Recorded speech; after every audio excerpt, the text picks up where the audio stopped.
बिस्मिल्लाहिर्रहमानिर्रहीम, अस्सलाम वालेकुम। आप देख रहे हैं मुझे मेरे यूट्यूब चैनल पर और मैं मुज़म्मिल अवान हूँ। सेनेट ऑफ पाकिस्तान जो फेडरेशन की लामत है, जो वफाक की लामत है, सेनेट ऑफ पाकिस्तान में जी 62(1)(f) में नाअहली की मुद्दत ज़्यादा से ज़्यादा 5 साल करने का बिल मंजूर हो चुका है। मियां नवाज शरीफ साहब और जहांगीर तरीन साहब के लिए एक अच्छी खबर ये है कि जो उनको सुप्रीम कोर्ट के फैसलों के मुताबिक डिस्क्वालीफाई किया गया, जिस तरह नवाज शरीफ साहब को अगस्त 2017 में पैनामा के केस में सुप्रीम कोर्ट के 5 रुकनी बेंच ने जस्टिस आसद सईद खोसा साहब की सरबराही में 5 रुकनी बेंच ने नाअहल करार दिया, ताहयात नाअहल करार दिया।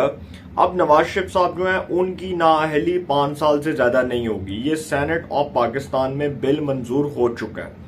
और जहांगीर तरीन साहब जिनको 62(1)(f) के तहत फॉर एवर डिस्क्वालीफाई करार दिया गया, ताहयात नाअहल करार दिया गया,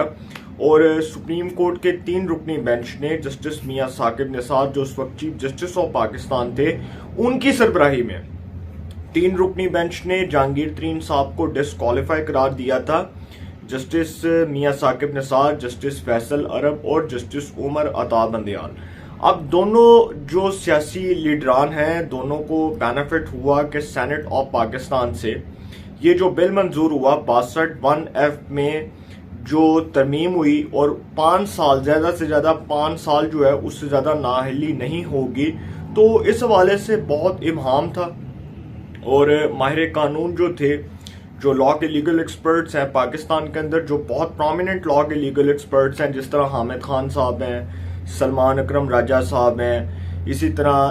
आबिद साकी साहब हैं, तो दीगर जितने भी लोग थे उन सब के इस पर बड़े तहफ़्फ़ुज़ात थे कि ये जो 62(1)(f) है इसमें तरमीम लाजमी है। देखें, एक तो इब्हाम ये था कि आप किसी भी शख्स को फॉर एवर डिस्क्वालीफाई करार दे सकते हैं, तो उससे अगर आप किसी भी सियासतदान को लाइफ टाइम डिस्क्वालीफाई करार देते हैं तो उसका सियासी कैरियर स्पॉइल हो जाता है, उसके सियासी कैरियर के ऊपर दबा लग जाता है। तो ये जो 62(1)(f) था, इसका इब्हाम दूर होना लाजमी था, क्योंकि इस हवाले से बहुत से तहफ़्फ़ुज़ात थे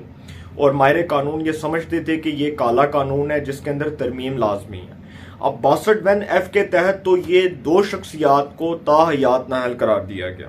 और इसी तरह 5 साल जो है नाअहली की मुद्दत का तयन हो चुका है। और सेनेट ऑफ पाकिस्तान से चूंकि ये जो 62(1)(f) है इसमें नाअहली की मुद्दत ज़्यादा से ज़्यादा 5 साल करने का बिल मंजूर हो चुका है, तो ये नवाज शरीफ साहब और जहांगीर तरीन साहब को एक तो बेनिफिट मिला कि जो दोनों शख्सियात 2017 में अदालती फैसलों के मुताबिक ताहयात नाअहल करार पाई, अब उनकी ताहयात नाअहली ख़त्म हो चुकी है,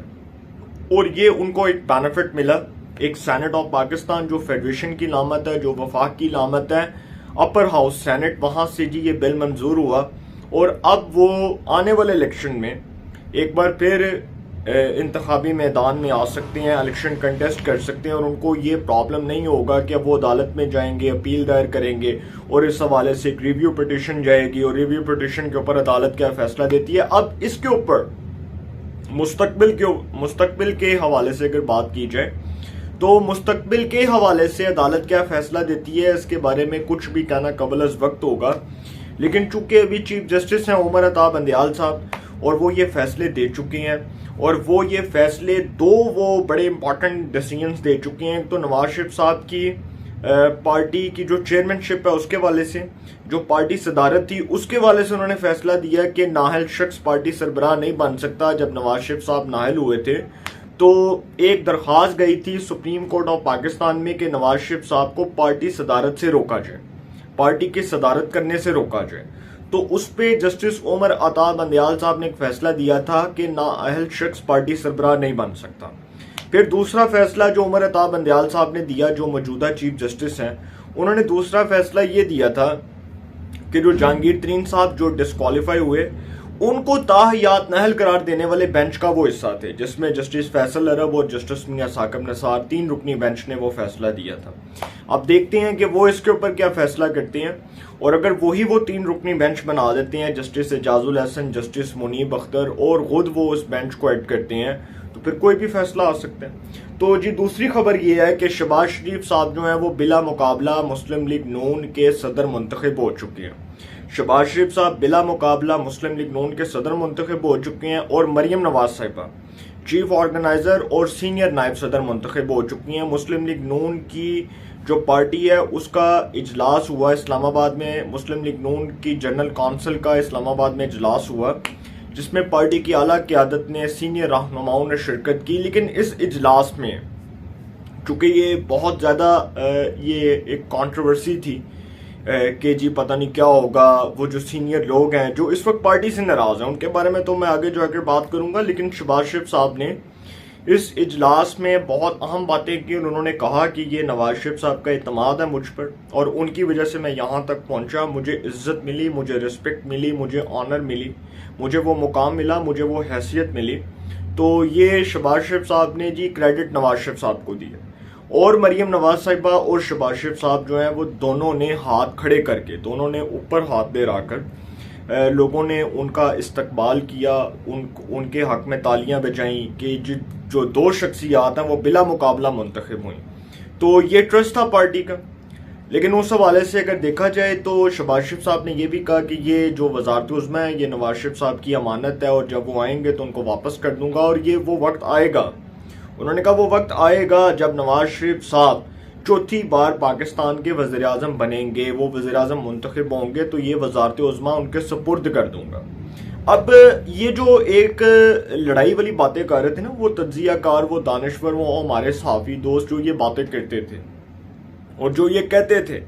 कि नून लीग के अंदर जी एक जो फॉरवर्ड ब्लॉक है वो एक तरफ तो मरियम का ग्रुप है, एक तरफ खाकान अब्बासी का ग्रुप है, एक तरफ शहबाज शरीफ का ग्रुप है। तो वो जो दानिश्वर थे वो असल में वो जो मिर्च मसाले बेच रहे थे वो अब बिक नहीं सके।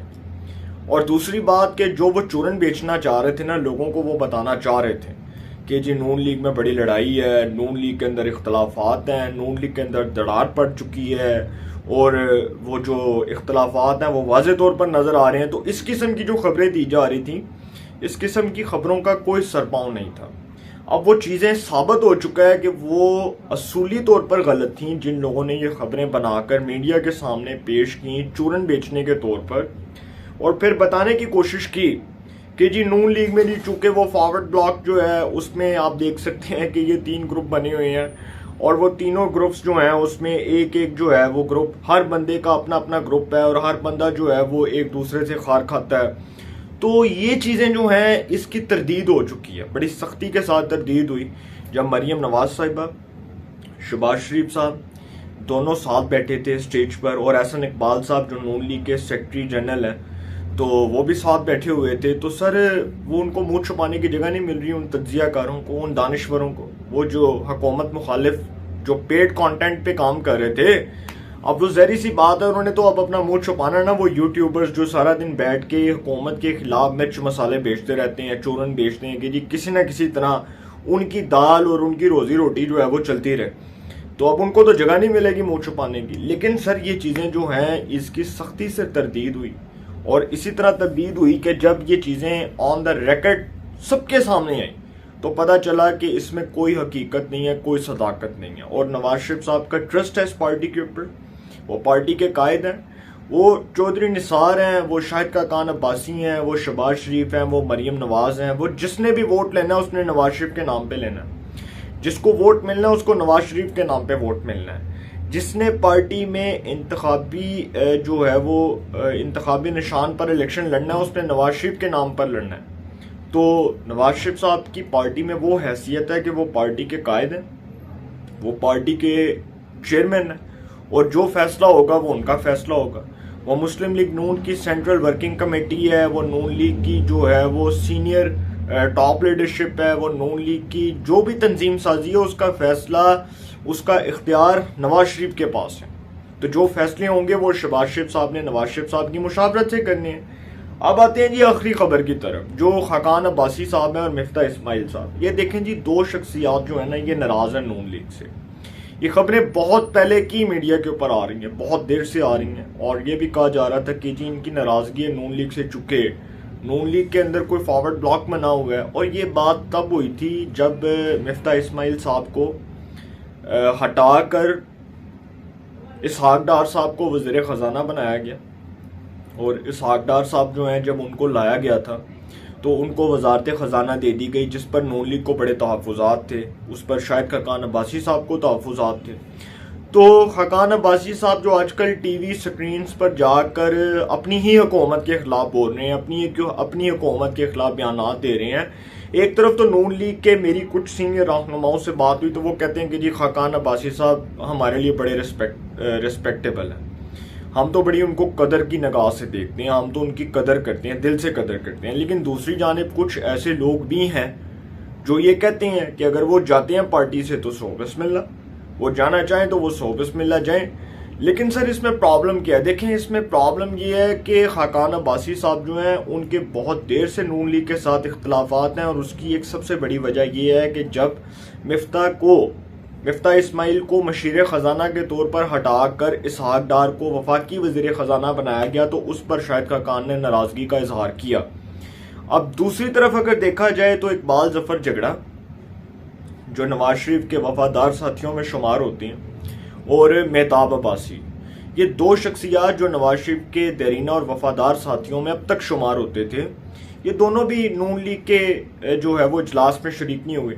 नून लीग की सीनियर टॉप लीडरशिप के साथ नहीं बैठे और आए नहीं, उन्होंने आना ही गवारा नहीं किया। इवन के उनके इख्तलाफात इतने हो चुके हैं कि वो पार्टी के अंदर रहना भी पसंद नहीं करते। तो यहाँ तक जो खबरें आ रही थी उसके बाद खकान अब्बासी साहब जो हैं उनके वाले से ये भी खबर आई कि वो किसी भी वक्त नून लीग को छोड़ सकते हैं, क्योंकि आजकल वो जो टीवी पर बैठकर हुकूमत मुखालिफ बयानियाँ अपना रहे हैं और फिर जिस तरह से वो कह रहे हैं वो हुकूमत की कारकर्दगी के वाले से जिस तरह के बयानात दे रहे हैं। तो मेरी जब उनसे शेख रुहेल असगर साहब से बात हुई थी तो उन्होंने मुझे इस बात की सख्ती से तरदीद की थी कि आप जैसे तज्जियाकार जो हैं वो जस्ट वो अपना चूरन भेज देने सर, और आप तो चाहते हैं लड़ाई हो। तो मैंने कहा सर हम क्यों चाहेंगे लड़ाई हो, हमें भाई हमें क्या मिलना उस लड़ाई से, हम तो चाहते हैं कि वो पार्टी में रहें और वो अपनी पोजीशन को डिफेंड करें। अब वो खकान अब्बासी साहब अगर अपनी तनहा हैसियत में इलेक्शन लड़ते हैं तो मैं इस बात को बड़े वसूख के साथ ये बात कर सकता हूँ कि वो नवाज शरीफ के नाम के बगैर ना तो अपनी हैसियत आवाम को दिखा सकते हैं और ना ही वो वोट गेन कर सकते हैं। ये दो बातें मैं बहुत वसूख के साथ कर रहा हूँ। तो अगर देखा जाए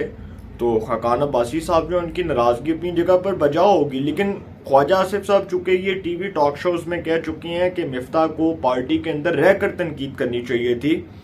बहुत अच्छा होता कि वो पार्टी के अंदर रहकर तनकीद करते और उन्होंने जेल काटी। उनकी एक पार्टी में एक पोजीशन थी, हम उसको मानते हैं, लेकिन जिस तरह से वो टीवी पर जाकर हमारी हुकूमत पर तनकीद कर रहे हैं ये कोई अच्छा म्यार नहीं है, ये इससे कोई अच्छा तासुर नहीं जा रहा। अब खकान अब्बासी साहब जो नून लीग के ऊपर तनकीद कर रहे हैं आजकल, इसका मतलब कि अगर वो किसी भी पार्टी में जाते हैं वो अपनी नई जमात बना लेते हैं, अपनी एक अलग से शनाख्त के लिए एक नई जमात की तश्कील के लिए वो काम करते हैं और अपनी एक नई जमात बनाने के बाद वो उस प्लेटफॉर्म से इलेक्शन लड़ लेते हैं, तो वो कभी भी नहीं जीत सकते। ये बात मैं आपको लिख कर देने को तैयार हूँ। वो 2018 में अपने ही आबाई हल्के से इलेक्शन कंटेस्ट कर रहे थे, वहां से उनको शिकस्त हुई और नून लीग की सीनियर टॉप लीडरशिप ने उनको हमजा शहबाज वाली सीट से इलेक्शन लड़वाया। लाहौर की जो NA 124 वाली सीट है हमजा शहबाज की, जो अंदरून लाहौर वाली सीट है, वहां से उनको इलेक्शन लड़वाया और वो जीते। और वो जो सीट थी उस पर वो गुलाम मोहिउद्दीन दीवान से इलेक्शन कंटेस्ट कर रहे थे, बाई इलेक्शन में वो कामयाब हुए। तो खकान अब्बासी साहब जो है उनके ऊपर नून लीग के बड़े जो है वो एहसानात हैं। मैं ये नहीं कह रहा कि मैं नून लीग को डिफेंड नहीं कर रहा, मैं वैसे ही एक बात बता रहा हूँ कि वो वज़ीर आज़म पाकिस्तान भी रहे, इससे पहले वो वफाकी वज़ीर पेट्रोलियम भी रहे, नवाज शरीफ साहब के वो करीबी रहे, और जब उनको वज़ीर आज़म पाकिस्तान बनाया गया तो उस वक्त नवाज शरीफ साहब जो है उनके सामने दो नाम रखे गए थे, एक ख्वाजा आसिफ का और एक एहसन इकबाल का, लेकिन वो दोनों नाम रिजेक्ट करके नवाज शरीफ साहब ने खकान अब्बासी को प्रेफर किया क्योंकि वो ट्रस्टी थे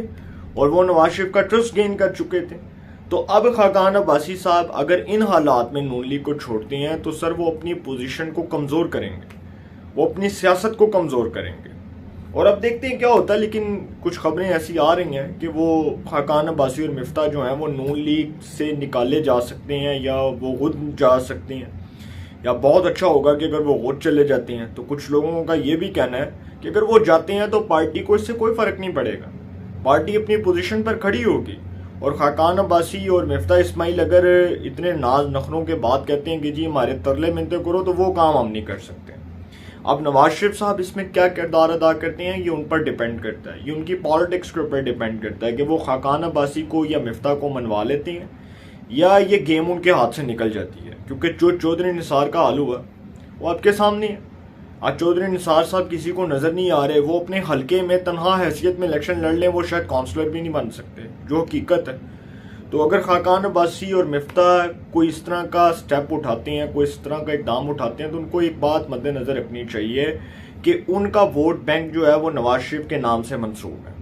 अगर वो किसी और जमात में जाते हैं या अपना कोई वोट बैंक बनाने की कोशिश करते हैं तो सर उनकी पोजीशन तबाह हो जाएगी। ये बात मैं आपको लिख कर देने को तैयार हूँ। वो इलेक्शन कंटेस्ट कर लें, वो कभी भी कामयाब नहीं हो सकते। अपनी राय का कमेंट्स में ज़रूर इज़हार कीजिएगा। इंशाल्लाह नए सेगमेंट के साथ फिर मुलाकात होगी। अपना बहुत ख्याल रखिएगा। आला निगहबान।